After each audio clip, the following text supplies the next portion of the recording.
When it comes to remodeling and renovating your home, there is no better show on your radio. This is Around the House with Eric G. Everybody stop what you're doing, please. From your back fence to the sidewalk, Eric will tell you how to keep it all in tip-top shape while helping you save a buck while doing it. If you like DIY projects, it takes a lot of practice to get good at it, and Eric is here to guide the way. These are the wrong plans. These are the old plans. All that and more on the fastest 2 hours of home improvement radio. Stop it! Stop what you're doing! Welcome to Around the House with Eric G.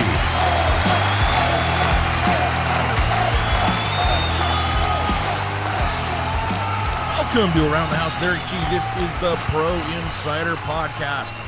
This is what goes out for all you in the design community, the residential construction, architecture, even sales. All you guys out there that are selling to the builders and remodelers and even designers, welcome.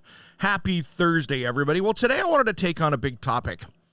And it's something that I can see that we as a community are going to have to pull together to fix this problem, because it seems that many other people are not.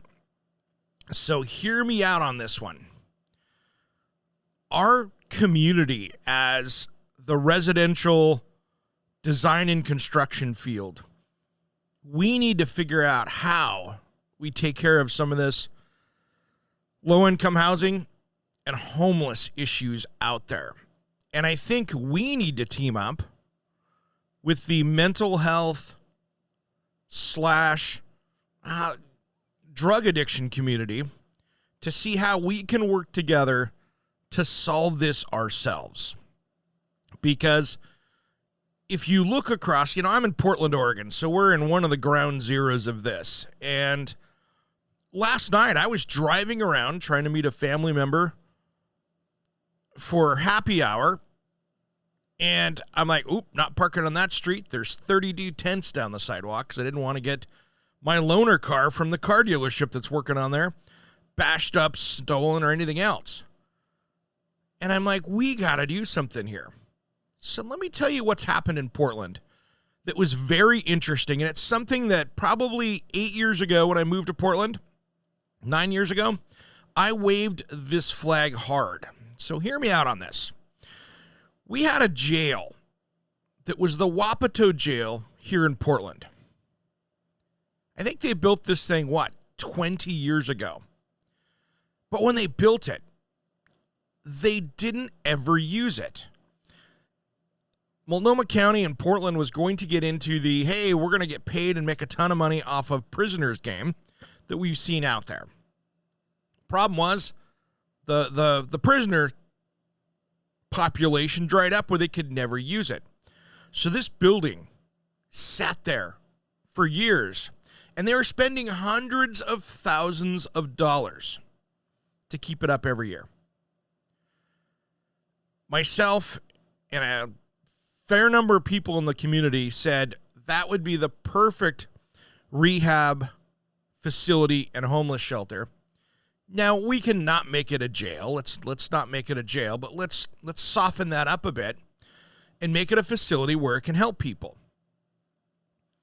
And city government and county government across the board, in typical fashion, said, nope. It's not near a bus line was their most major argument they had. And I'm like, really? You can't move a freaking bus line? Give me a break.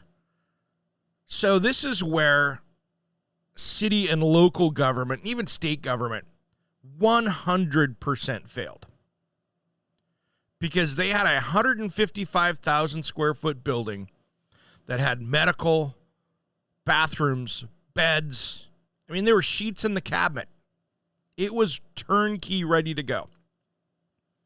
That they went, nope, we're going to put it up for auction. And they did. The city said, nope, we're not going to use it, not going to happen, and all of that. So it went up for auction. Local real estate guy had the same vision as many of us. Jordan Snitzer,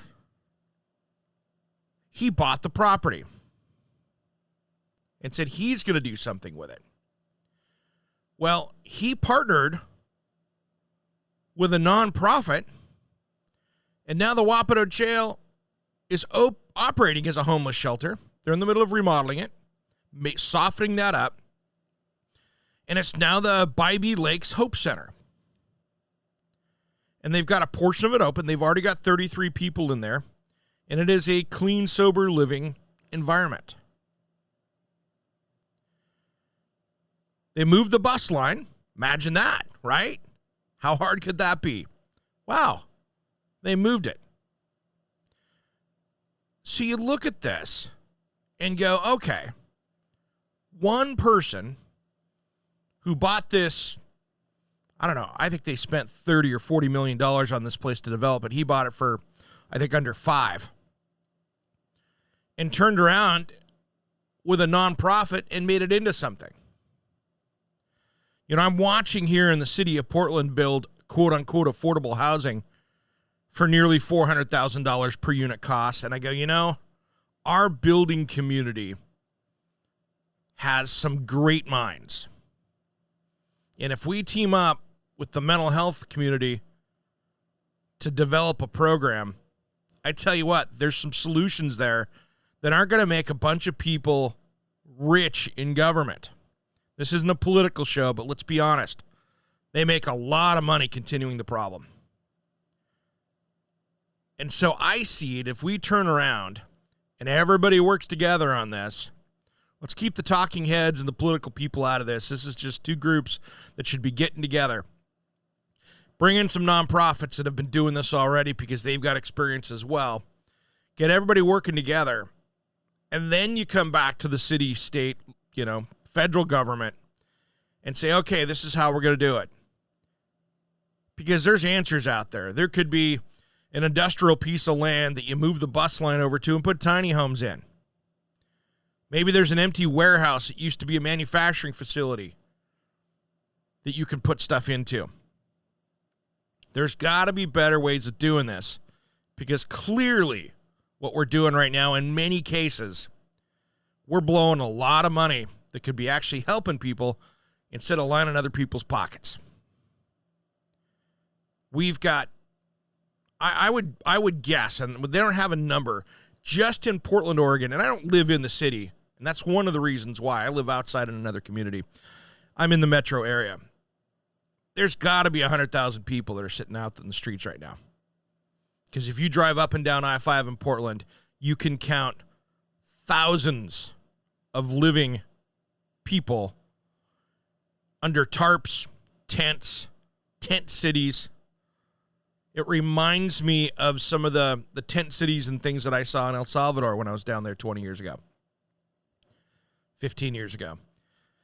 I think our communities can come together when it comes to housing, mental health, and drug addiction. Because it is my belief, personally, that we don't have a housing problem for many of these people.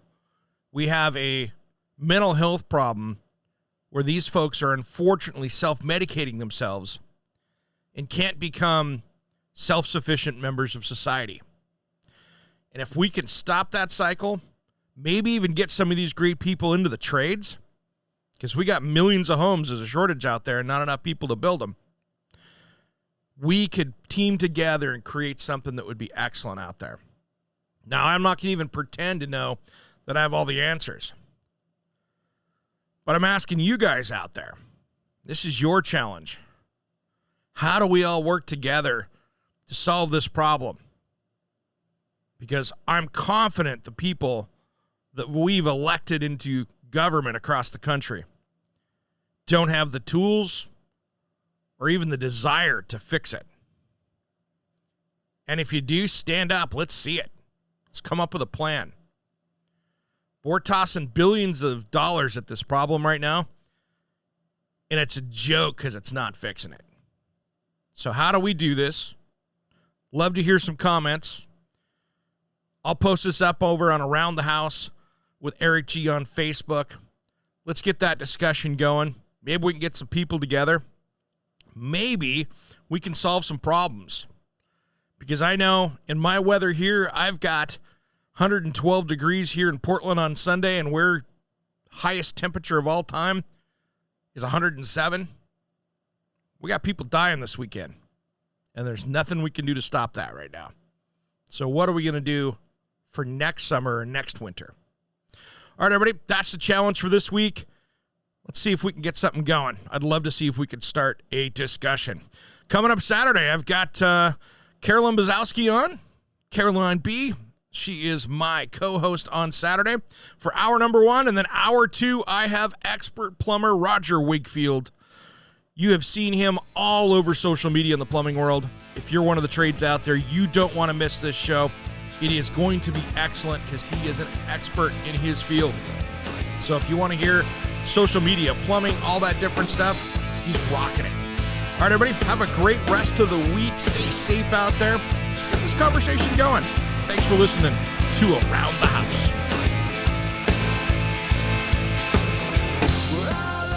Around the House with Eric G. is produced by, designed by Eric G.